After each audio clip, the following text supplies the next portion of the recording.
Viešoji įstaiga Gėris rankose teikia socialinę pagalbą gyventojams, jų šeimoms, kurie dėl amžiaus, neįgalumo, socialinių problemų yra neįgyję, praradę ar neturi gebėjimų arba savarankiškai pasirūpinti asmeniniu ar šeimos gyvenimu.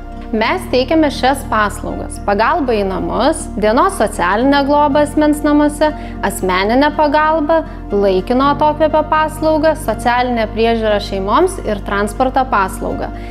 Šiuo metu paslaugos yra teikiamos Utenos ir Rokiškio rajonuose.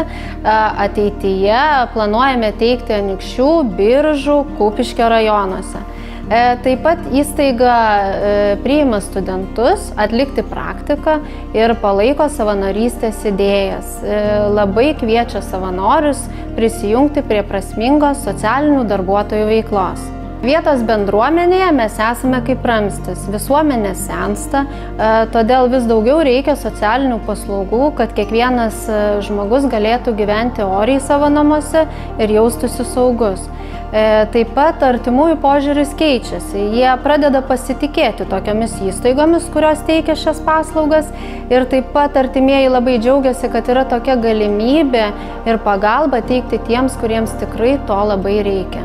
Teikiant paslaugas, paslaugų gavėjams yra sudaroma galimybė stiprinti ir ugdyti savo gebėjimus bei savarankiškai spręsti savo socialinės problemas. Teikiant paslaugas, daugumai paslaugų gavėjų pagerėjo sveikata, jie tapo savarankiškesni. Ir taip pat įstaiga teikia paslaugas papildomai ir savaitgaliais, atsižvelgiama į žmonių situacijas.